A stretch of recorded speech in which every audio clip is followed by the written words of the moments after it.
जी,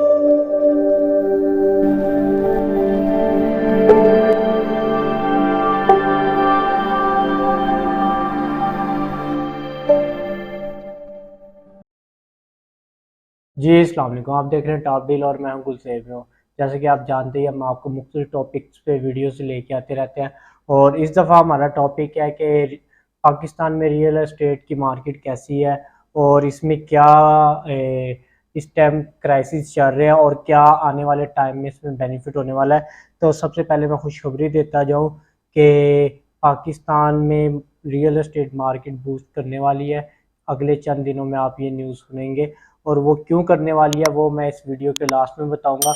आपने video last तक लाजमी देखनी है। एक एक चीज़ मैं समझाऊंगा कि असल में वजूहात बनी क्या जिस वजह से मार्केट क्रैश हो गई, डाउन हो गई और बाहर नहीं रहा। तो चलते हैं, वीडियो को शुरू करते हैं। तो सबसे पहले मैं बताऊं तो जैसे ही हुकूमत चेंज हुई थी उसके फ़ौरन बाद ही इस गवर्नमेंट ने थोड़े से मुश्किल स्टेप्स लिए, क्योंकि आपको पता है आईएमएफ की शराइत के मुताबिक उन्होंने थोड़ा सा इकदाम किए, क्योंकि वो इन्होंने कर्जा लेना था आईएमएफ से। तो उस बना पे इन्होंने जो है ना कुछ स्टेप लिए जिससे real estate market full down हो गई। उसमें क्या क्या स्टेप लिए इन्होंने? प्रॉपर्टी टैक्स, जो प्रॉपर्टी के ऊपर टैक्स होते हैं ना, उनमें मेजर चेंजिंग की, जो कि 3 स्टेप मैं आपको बताऊंगा किन किन जगह पे इन्होंने चेंजिंग की जिस वजह से मार्केट जो कि डाउन हो गई। उसमें सबसे पहले ये हुआ, हम पहले सेल परचेज करते थे उस पर 1% टैक्स होता था फाइलर के लिए और नॉन फाइलर के लिए 2% होता था, जो कि इस गवर्नमेंट ने 1% को बढ़ा के 2% कर दिया था फाइलर के लिए और नॉन फाइलर के लिए उन्होंने 2% से बढ़ा के 5% तक कर दिया था, जिस वजह से हमारी डीएचए की मार्केट, बाकी मार्केट बिल्कुल डाउन हो गई थी। उसमें सेल परचेजिंग नहीं थी हो रही। तो उसके बाद इन्होंने, हुकूमत ने एक और बड़ा स्टेप लिया, रेंटल वैल्यू के नाम से एक टैक्स लगाया जिसके अंदर आपकी 2.5 मिलियन से ऊपर जितनी भी मतलब आपकी प्रॉपर्टी होगी उसके ऊपर रेंटल वैल्यू का 1% टैक्स इन्होंने इन्वॉल्व कर दिया था। और तीसरे स्टेप में हमारे पास जो सबसे मेन और मेजर इसमें किया था, इन्होंने कैपिटल गेन टैक्स लगाया था। वो कैपिटल गेन टैक्स कितना लगाया इन्होंने कि अगर आपकी प्रॉपर्टी सिर्फ 1 साल पुरानी, अगर 1 साल ही हुआ आपको लिए हुए, घर की मिसाल दे रहा हूँ मैं, तो आपके ऊपर 15% टैक्स लगेगा। ये बहुत ज़्यादा टैक्स लगाया था इन्होंने, जो कि पिछली गवर्नमेंट में इतना नहीं था। तो अगर आप 1 to 2 ईयर अगर इसको रखते हैं, होल्ड करते हैं, तो ये 12.5% तक इसका आपको टैक्स देना पड़ता था।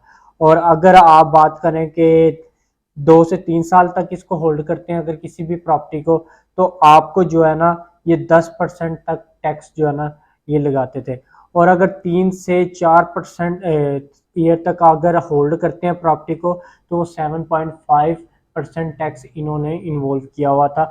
और जो कि 4 to 5 ईयर अगर होल्ड करते हैं तो 5% तक टैक्स इन्वॉल्व था। तो अगर 5 से 6 साल तक अगर प्रॉपर्टी को आप होल्ड करके रखते हैं और इन्वेस्टमेंट करते हैं, तो घर लेते हैं, उसके बाद आप सेल परचेज करते हैं, तो आपको गवर्नमेंट को 1.2% उसका टैक्स देना पड़ता था। अगर 6 साल से ऊपर हो जाए तो फिर कोई टैक्स नहीं था।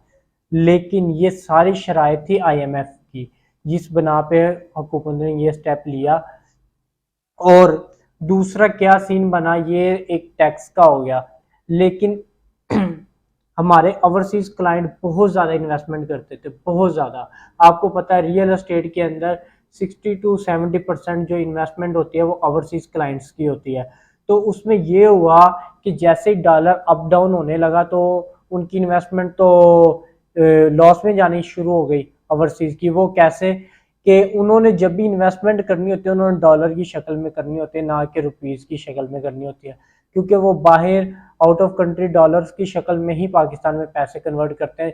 जिस बंदे ने $1 लाख पाकिस्तान में भेजा है और उसके फौरन बाद वो डॉलर की वैल्यू कम हो जाए, तो जाहिर बात है उसको तो लॉस हो जाएगा, तो बजाय उसको प्रॉफिट होने के लॉस में चला जाता है। इस वजूहात पे ओवरसीज क्लाइंट ने इन्वेस्टमेंट करने से अपनी रोक लिया था, उन्होंने इन्वेस्टमेंट नहीं कर रहे थे, क्योंकि जब उनकी उम्मीद ये थी कि जब तक IMF के साथ इनके मुज़ाकरात क्लियर ना हो जाए, तो ये डॉलर एक जगह स्टेबल ना हो जाए, तब तक हम इन्वेस्टमेंट नहीं करेंगे।